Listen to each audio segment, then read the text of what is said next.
What's going on, you chicken strips? This is Linux MLG, and finally, as you can see, I got a map other than Raid. Yes, congratulations to me. So, anyways, the last episode or part of this Call of Duty Ghost Facts series, mini series, I went over, point streaks, I went over the loadouts, I went over the new game modes and everything like that. So now there's still plenty of more. I still have 3.5 post-it notes to get through. So we're gonna just start off right now. We're gonna start off with something called squads. Now, squads, this is like you build your team of 6, or no, you could have 10 people, and it goes up. There's a 1v1, like a 1v1. It's sort of like cage match. I think it might even be called cage match.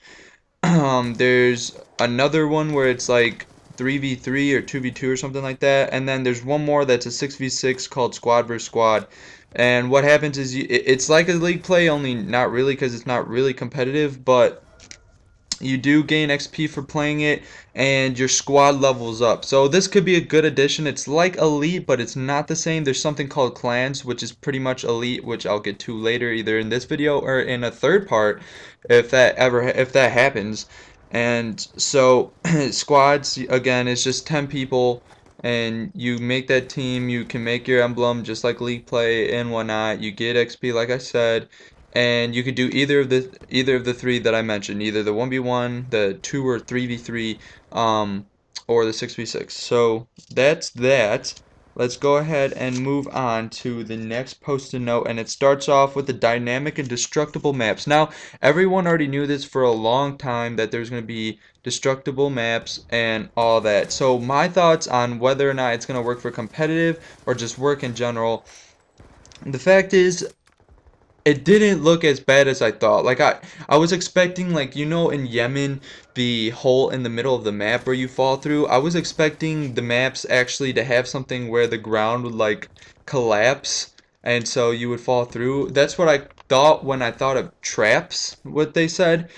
Um but it actually looks different. It actually looks like it could be really fun, a really fun aspect to a game. It puts in a whole bunch of new strategies, because, like they said, now all you're thinking of is getting map awareness, feeling the maps, getting a feel for the maps. But now with all this stuff on, there one map there's like a bunch of logs, and you just shoot a string or something, and all the logs fall down. Now, I imagine a scenario where in CTF a flag runner is going and you're way too far out, all your team is down and you're up, and you shoot that string, let the logs fly, and it just kills the person, which, as you could think, is like a free streak, sort of. If anyone's in the way, it's sort of like a free streak, because you're getting whatever kills are in the way. But I think of that scenario, and I think it could be really cool. Of course, if I'm the flag runner and that would to happen to me, I'd be super mad. But you now, like I said, that puts a whole bunch of new strategies in place for competitive, and it actually might work out. It reminds me of a game called Battlefield 1942. It was just one of those games you could download on Xbox Live, or PS3, or the PlayStation Network shop, um, and it like you would shoot a rocket launcher and hit a building and it would break and all that. It was just a really cool game. But next is peeking corners. So I already kind of went over that in the last game. You could peek corners.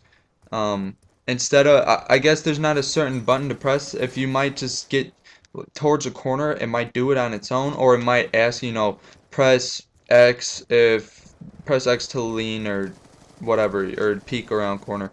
So there's that. What I noticed also in the gameplay, in both, the multiplayer trailer and when the two teams played each other, the one game they revealed, where, some of the pro players and veterans played against each other actually in a match. There's a lot of hip firing. I'm really afraid that it is going to be OP. I seen 10 times as many hip firing as someone actually aiming in. And that gets me really scared, especially if they implement that for the snipers. It's going to be even worse than Black Ops 2, I imagine. And I am sure some point in the middle of the game they're going to end up nerfing the hip fire, because even the assault rifles, it was like most of the time it was only assault rifles that they showed and they were doing it. at long distance too. It wasn't no short range. They just happened to get, in a close gunfight and he had to hip fire. It was like medium range and he chose to hip fire as if it's stronger than aiming in, which I really hope is not the case. It could be a route, not a route. It could be a way out of aiming in and having the mad recoil that they have in this game, which I will also say it looks like the recoil is really bad. I don't know if it's just the weapons that they showed, if there will be other guns. And now some of you might be like, yeah, they actually implement, recoil, the ACR, that's way too still and it has no kick. Well, this looks bad. Like it looks awful. If you've played Black Ops 2. I don't know. I was gonna say like if you ever played Black Ops 2, no, but if you play Black Ops 2, you usually use toughness. Most people I know use toughness and no other second perk. And if you use toughness and you get super comfortable with it, especially if you're a competitive player, try it. Play one game without toughness. I swear you will leave after the first time you die in a gunfight. Your aim is completely off. It kills you. And that's what it looks like. So they also didn't say anything about being having proficiencies, so whether or not they'll have kick, I don't know. And also by me giving an example with the AR or the ACR, I do not mean the ACR is in this game. I don't know. I'm just giving an example from how the ACR had no kick from MW2 and MW3. Anyways, next, something that's cool also is the audio change, which it varies from what rooms you're in. If you're in a tunnel, it's going to make like an echo like a tunnel would in real life. When you shoot your weapon or if your guy calls out. If you're in like a domed map, it's more of an echo. If you're outside, it's just regular. If you're shooting a gun outside, that's pretty cool. Um, you know, better for next gen. It looks like this game is going to be more suitable for next gen consoles. Of course, everything coming out in the November, again, this game is coming out November 5th, so of course, anything coming out within the range of the new gen consoles, of course it's gonna look better and whatnot, but this game really looks like it suits specifically for next gen consoles. So I'm kind of scared because competitive, I'm pretty sure is gonna be sticking with the 360 for a while, and I really don't want to be I don't know. I just want to buy the game for 360, but then I don't want to have to buy an Xbox One and buy it for that also later in the year. But it's probably going to end up happening, so might as well stop, complaining right now.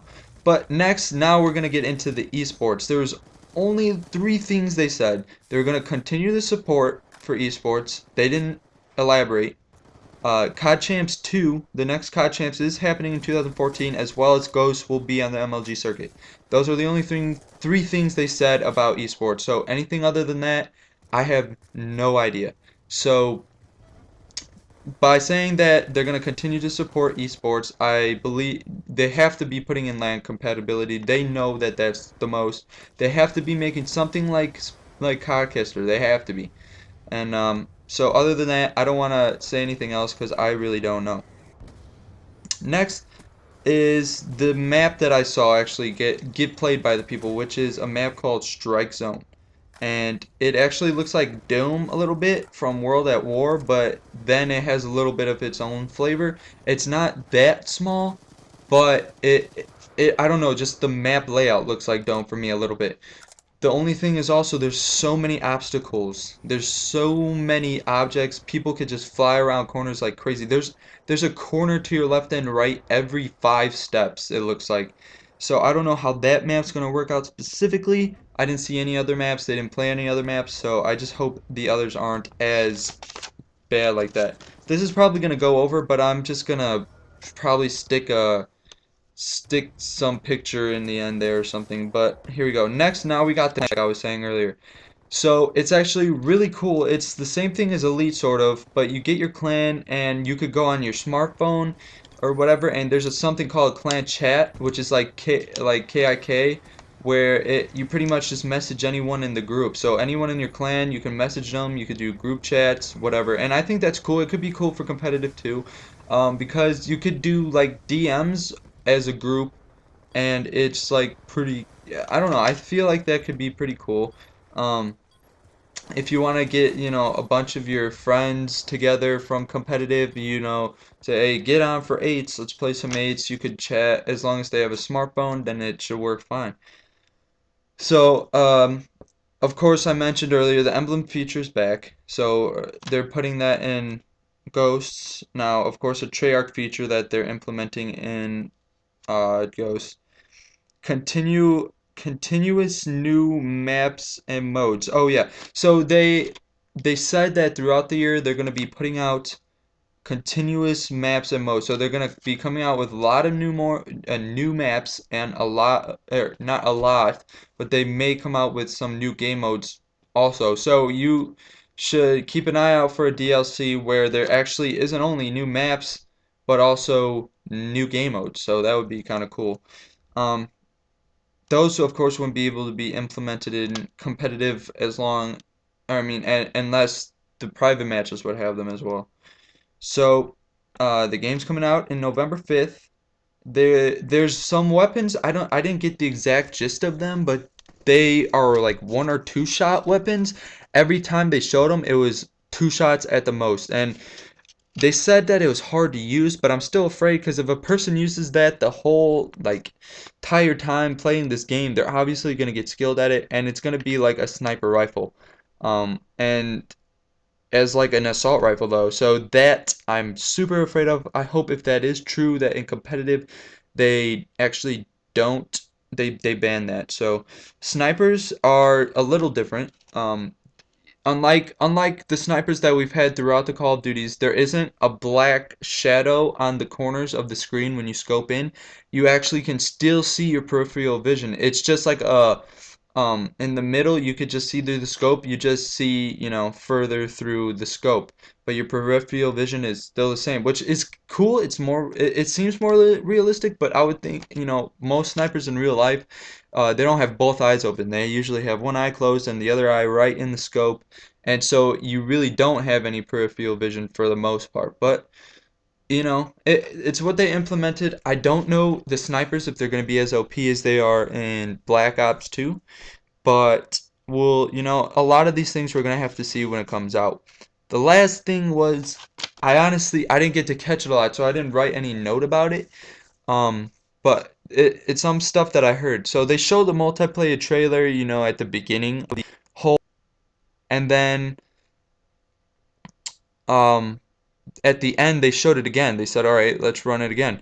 But this time I wasn't really paying attention. I was just getting ready to get set, make my commentary for it, and it showed us part at the end of the trailer. I just caught a glimpse of it of a person actually disappearing. So, from what I heard, there's a game mode where there's something in it where a person just vanishes.